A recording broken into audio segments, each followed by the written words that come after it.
제가 버스에 핸드폰을 두고 내렸고 그걸 어느 여성분이 주웠다며 통화를 했습니다.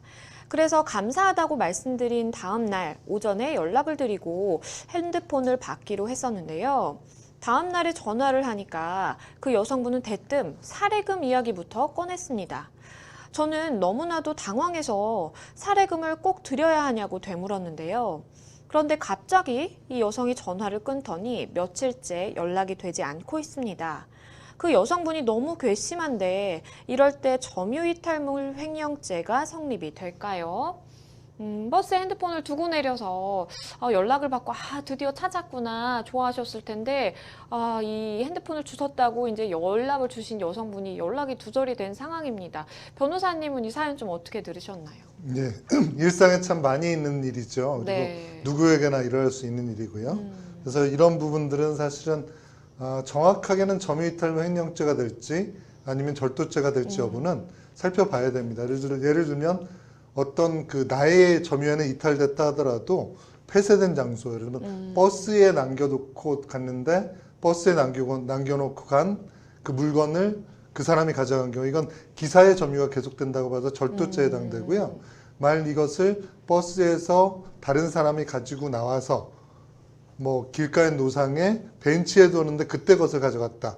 이런 경우는 점유가 인정이 되지 않기 때문에 점유이탈물 횡령죄가 성립이 되죠. 그래서 점유가 타인의 점유가 나의 점유가 이탈됐다고 해서 무조건 점유이탈물 횡령죄가 아니라 예를 들면 어떤 건물 그리고 버스, 택시 이런 곳에 놓고 내렸다면 거기서 그것을 가져간 사람들은 점유이탈물 횡령죄가 아니라 절도죄가 해당되고요. 그렇지만 이 경우에 반드시 절도죄에 해당되는지 여부는 한번 그 상대방이 어디서 이것을 습득했는지 여기에 따라 다르다고 할 것입니다. 네, 변호사님께서 점유이탈물 횡령죄가 성립하는 경우 또는 이제 절도죄가 성립하는 경우 구분해서 좀 설명을 해주셨는데요. 상담자분께서 좀 궁금해하시는 점들을 하나하나 좀 짚어보겠습니다. 상담자의 핸드폰을 주었다라면서 이제 한 여성분이 연락을 취했어요. 그런데 지금은 연락이 끊긴 상황입니다. 의도적으로 내 핸드폰을 가져갔을 경우도 사실 배제할 수는 없을 것 같은데요. 변호사님이 보시기에는 좀 어떠신가요?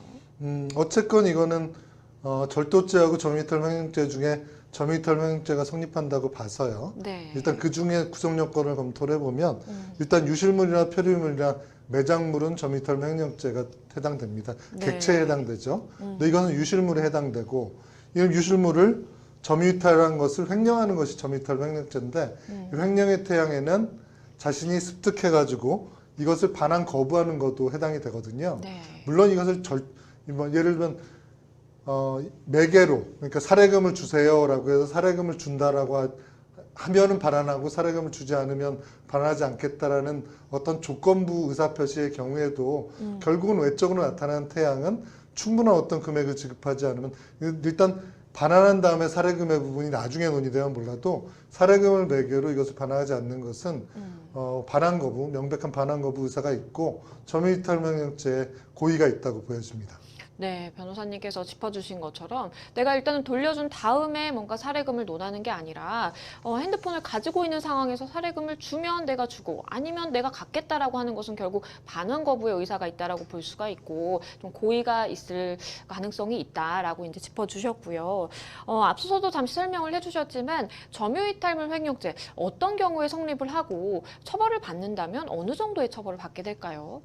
일단 타인의 점유를 완전히 이탈한 물건이어야죠. 아까 네. 유실물, 표류물 등이 해당이 되고 그것은 그 타인의 점유가 아직 그 사람은 점유하지 않는다 하더라도 네. 버스 회사의 버스 기사 또는 이런 방송국에 놨다면 방송국의 다른 사람들 이런 사람들의 폐쇄적인 공간에 놓은 것은 그 사람에 대한 절도죄가 성립이 되는 거죠. 점유가 이탈된 게 아니기 때문에. 네. 그래서 유실물, 완전한 유실물의 경우에 점유이탈물 횡령죄가 성립하고요. 또 하나의 부분들은 이 처벌의 수위는 어떻게 되느냐 1년 이하의 징역이나 300만 원 이하의 벌금인데 대부분 이제 초범이나 그쵸. 우발적인 범죄의 경우에는 징역형으로 가지는 않고 벌금형으로 처벌됩니다. 벌금형 또한 좀 낮은 수준의 대부분 300만 원을 넘지는 않는데 어쨌건 이런 것들이 좀 실수를 해서 이것 좀 찾아줘야겠다라고 생각해서 찾아주려고 이걸 자기 주머니에 넣었다가 바빠가지고 잊어버린단 말이에요. 바빠가지고 잊어버리고 경찰서에 안 가거나 이래버리면 나중에 신고된다 해보면 그거 지금 알았는데 이래버리면 내가 고의가 없다는 걸 입증하기 힘드니까 그렇죠. 누구든지 점유이탈 명령죄는 멀리 떨어져 있는 범죄가 아니라 성립할 수 있습니다. 그러니까 반드시 이런 건 조심해야 됩니다. 그렇다면 지금 일단은 이 상담자분의 핸드폰을 가지고 있는 여성, 연락이 두절된 상황인데 현실적으로 어떤 방법을 취해야 상담자분께서 이 여성을 찾을 수가 있을까요? 이건 즉시 경찰서에 신고를 해야죠. 왜냐하면 신고를 너무 늦게 해버리면 예를 들면 우리나라는 지금 CCTV도 있고 옛날에 미제 사건이 많았는데 요새는 조그만 사건도 미제 사건이 거의 없는 이유가 그 사람의 인적사항을 확인하지 못하더라도 예를 들면 버스의 CCTV를 확인하면 그 사람이 누가 나갔고 이런 것들을 그렇죠. 어느 자리에 앉았고 이런 걸 확인할 수 있거든요.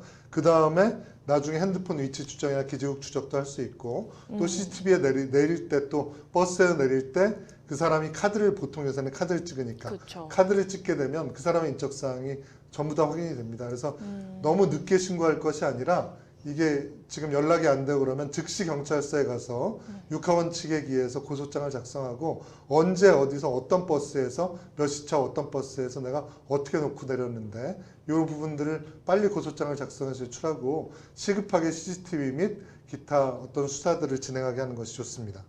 만약에 이 여성분이 상담자분의 이제 핸드폰을 가지고 있으니까 핸드폰으로 요새 뭐 결제 같은 걸 굉장히 많이 하잖아요. 뭔가 어플리케이션을 통해서 결제를 한다라든지 그러면 추가적으로 어떤 범죄가 성립을 할까요?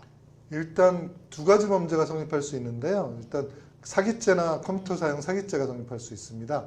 사기죄는 당연히 내가 말하자면 스마트폰의 소유자인 것으로 행동해서 그것을 결제한 것이기 때문에 그런데 네. 이제 컴퓨터 등 이용 사용죄 스마트폰에 당연히 스마트폰일 걸 전제로 하고요. 그렇죠. 스마트폰은 컴퓨터 등 이용 사기죄 컴퓨터 등에 해당이 됩니다. 그런데 컴퓨터 등 이용 사기죄로 하면 재산적 이익만 해당되고 재물을 이걸 이용해서 예를 들면 그 스마트폰으로 요새 쇼핑도 많이 하니까요. 그렇죠. 쇼핑을 하면서 재물을 구입했다. 요것은 일반 사기죄예요.